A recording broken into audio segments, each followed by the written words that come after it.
अस्सलाम वालेकुम। मेरा नाम है दानिश रफ़ीक और इस वीडियो में हम बात करेंगे रिक्रूटमेंट जो निकाली गई है कांस्टेबल फायर मेल के लिए सीआईएसएफ में। ये पोस्ट्स जो है ऑल इंडिया लेवल के लिए 1100 पोस्ट्स है और जम्मू कश्मीर में आपकी इसमें 65 पोस्ट्स है। तो इस वीडियो में हम बात करेंगे कि आप कब से इसमें एप्लीकेशन फॉर्म भर सकते हैं और क्या आपका इसमें क्राइटेरिया रहेगा, एजुकेशन क्वालिफिकेशन इसमें क्या रिक्वायर्ड है, कितनी आपकी सैलरी होगी, कैसे आप फॉर्म भर सकते हैं, कितने आपके स्टेजेस होंगे सिलेक्शन के। तो अगर आपको सारी इन्फॉर्मेशन चाहिए, आप हमारी वीडियो को आखिर तक देख सकते हैं। इस रिक्रूटमेंट के लिए जो एप्लीकेशन प्रोसेस है वो 31 अगस्त 2024 से शुरू होगा और 30 सितंबर 2024 तक इसका लास्ट डेट है। ये रिक्रूटमेंट सिर्फ मेल कैंडिडेट्स के लिए ही है, इसमें फीमेल्स अप्लाई नहीं कर सकती और इसमें आपका पे लेवल जो है थर्ड होगा। आपकी सैलरी 21,700 से लेकर 69,100 के बीच में रहने वाली है। इसमें आपकी सिलेक्शन जो है फिजिकल एफिशिएंसी टेस्ट के बेसिस पे होगी, फिजिकल स्टैंडर्ड्स टेस्ट पे होगी। इसमें आपका रिटन टेस्ट ओएमआर बेस्ड या कंप्यूटर बेस्ड टेस्ट भी हो सकता है और उसके बाद आपका मेडिकल एग्जामिनेशन होगा।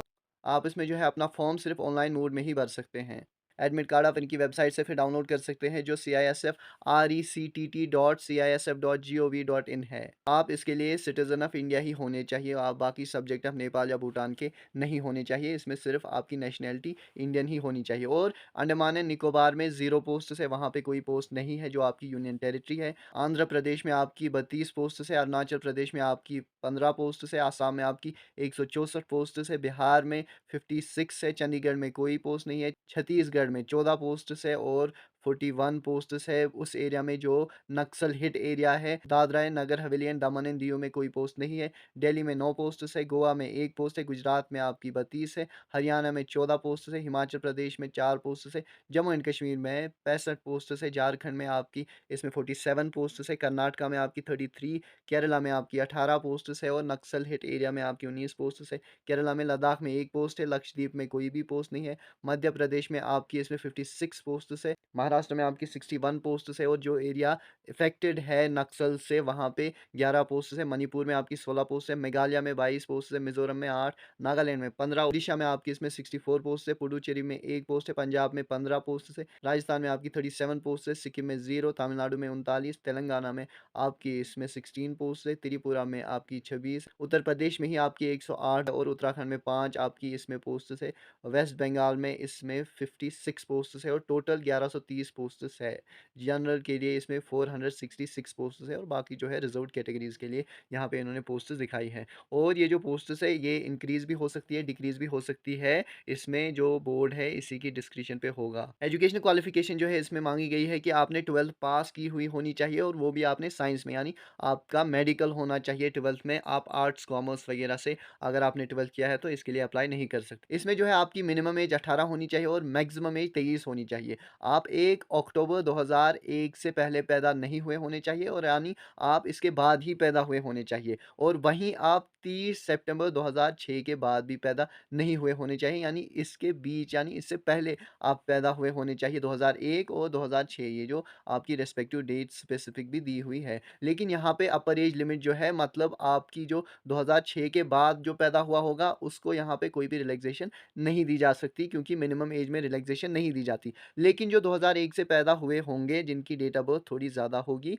वो यहाँ पे रिलैक्सेशन हासिल कर सकते हैं। अगर वो SC ST कैटेगरी से बिलोंग करते हैं तो वो अगर 28 साल के भी होंगे तो उनको 5 साल की रिलैक्सेशन मिलेगी। OBCs को यहाँ पे 3 साल की रिजर्वेशन, एक्स सर्विसमैन को 3 साल की रिजर्वेशन और आप इसमें अपनी स्टेट से ही अप्लाई कर सकते हैं, उस स्टेट से जिस स्टेट की आपके पास डोमिसाइल सर्टिफिकेट होगी। अगर आपके पास एक स्टेट की डोमिसाइल सर्टिफिकेट है लेकिन आपने किसी और स्टेट में ज़्यादा वैकेंसीज़ देखी तो आप उस स्टेट से अप्लाई करेंगे, आपको रिजेक्ट कर दिया जाएगा। यानी आपके पास जिस स्टेट की डोमिसाइल सर्टिफिकेट है आप उसी स्टेट से अप्लाई कर सकते हैं और आप उन्हीं स्टेट की वैकेंसीज़ के लिए भी कंसिडर किए जाएंगे। और आपके पास जिस स्टेट ने आपको caste certificate, reserved category certificate आपको दी होगी, आप उसी कास्ट सर्टिफिकेट से भी अप्लाई कर सकते हैं। आप जब रिजर्व्ड कैटेगरी से अप्लाई करेंगे तो आपके पास जाहिर सी बात है रिजर्व्ड कैटेगरी की सर्टिफिकेट होनी चाहिए। अगर आपने यहाँ पे पहले ही अप्लाई कर लिया, आपको ये होप होगा कि आप फ्यूचर में ये सर्टिफिकेट लाएंगे तो आपका फॉर्म यहाँ पे कैंडिडेचर आपका यहाँ पे रिजेक्ट कर दिया जाएगा।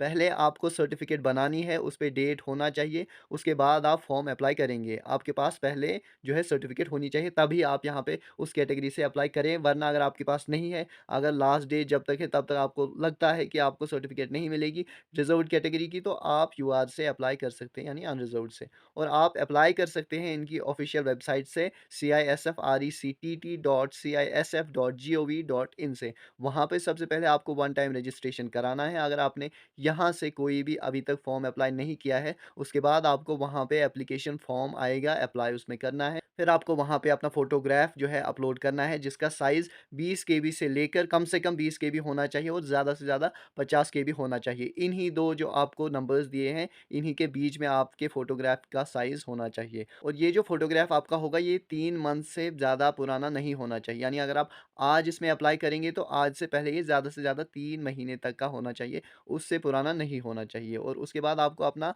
जो है सिग्नेचर यहाँ पे जेपीईजी फ़ॉर्मेट में अपलोड करना है, जिसकी मिनिमम साइज़ यहाँ पे 10 केबी होगी और 20 केबी आपका मैक्सिमम इसमें होगा। तो इन्हीं 2 के बीच में आपको अपने सिग्नेचर का साइज़ रखना है। और फिर आपको डॉक्यूमेंट्स यहाँ पे अपलोड करने होंगे। डॉक्यूमेंट आपको सिर्फ़ मैट्रिकुलेशन सर्टिफ़िकेट और सेकेंडरी एग्ज़ामिनेशन सर्टिफ़िकेट, यानी आपको यहाँ पे 10th मार्कशीट और 12th मार्कशीट ही अपलोड करनी है, वो भी पीडीएफ फ़ॉर्मेट। आप फ़ोटोग्राफ जो है अपना जेपीईजी फ़ॉर्मेट में और सिग्नेचर भी जेपीईजी फ़ॉर्मेट में यहाँ पे अपलोड करेंगे। लेकिन जो आपके ये डॉक्यूमेंट्स हैं, मार्कशीट्स हैं, ये आप पीडीएफ फ़ॉर्मेट में ही यहाँ पे कर सकते हैं अपलोड। लास्ट डेट इनके लिए जो अप्लाई करने की है, वो 30 सितंबर 2024 तक है। एप्लीकेशन फ़ीस जो है, जो आपकी इसके लिए फ़ीस है, वो ₹100 है। लेकिन अगर आप एससी है, एसटी है, अगर आप एक्स सर्विसमैन हैं, तो आपको यहाँ पे कोई भी फ़ीस पे नहीं करनी है। अगर आप जो है जनरल है, ईडब्ल्यूएस है, तभी आपको यहाँ पे फ़ीस पे करनी है, या अगर आप ओबीसी है, तभी आपको फ़ीस पे करनी है। और फ़ीस आप सिर्फ़ ऑनलाइन मोड में ही यहाँ पे कर सकते हैं, ऑफ़लाइन मोड का कोई भी इनका प्रोविज़न नहीं है। और एक बार जब आप यहाँ पे अप्लाई कर लेंगे, लेकिन उसके बाद भी कुछ ऐसे कैंडिडेट्स होते हैं, जिनकी इन्फॉर्मेशन गलत हो जाती है, जो एप्लीकेशन फ़ॉर्म करते वक़्त कुछ डिटेल गलत लिख देते हैं, तो उनके लिए भी यहाँ पे फिर से अपॉर्च्युनिटी दी जाएगी कि वो उसको करेक्ट कर सकेंगे 10 अक्टूबर 2024 से 12 अक्टूबर 2024 तक। यानी आपको यहाँ पे 3 दिन का टाइम मिलेगा। अगर आपने कोई भी डिटेल गलत फ़िल करी होगी, तो आप उसको करेक्ट कर सकते हैं।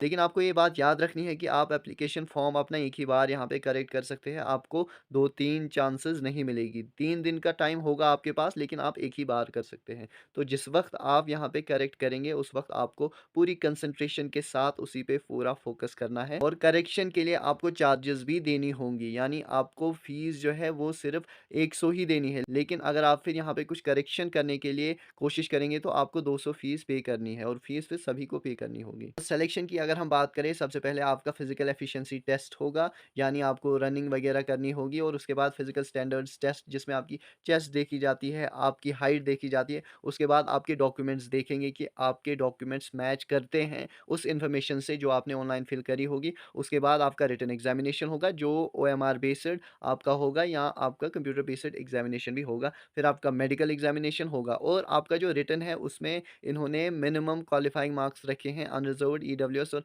एक्स सर्विसमैन के लिए 35% of total paper, and for एससीज, STs and OBCs it has been set at 33% of total percentage of the question paper, which means कि आपको कम से कम 35% जो मार्क्स है वो लाने होंगे। अगर आप इन 3 कैटेगरी से यूआर, ईडब्ल्यूएस, एक्स सर्विसमैन से हैं, तो उतने लाने होंगे। अगर आपने 35% नहीं लाए, तो जितनी वैकेंसीज़ इनको चाहिए होंगी, ये उतनी फिल करेंगे भी नहीं, क्योंकि इनको ऐसा लगता है कि एफिशिएंसी मेंटेन करने के लिए इन कैटेगरी से 35% आने चाहिए। अगर नहीं आएँगे, एफिशिएंसी फिर कॉम्प्रोमाइज़ होगी। तो इसका मतलब है, अगर आपको 100 क्वेश्चंस पूछे जाएँगे, कम से कम आपको 35 होने चाहिए, तभी जाके आपको कोई होप रखना है कि आपकी सिलेक्शन होगी। और एससी, एसटी, ओबीसीज़ को एटलीस्ट 33% मार्क्स लाने हैं। If they are not able to score 33% of their total question paper, then no one will be selected from these categories, because simply this is basic minimum threshold which they have set for you, and they think if no candidate scores this minimum threshold, then the efficiency will be compromised. Therefore, you have to make sure that you are coming back from examination center having attempted at least 33% of your total question paper. तो ये आपको ख्याल रखना है इस चीज़ का। मुझे लगता है जितनी इन्फॉर्मेशन देना ज़रूरी था, उतना मैंने दे दी है। इसके अलावा भी अगर आपको कोई इन्फॉर्मेशन चाहिए, आपको कोई क्वेश्चन पूछना है, कोई क्वेरी है, आप इस वीडियो के कमेंट बॉक्स में पूछ सकते हैं। शुक्रिया।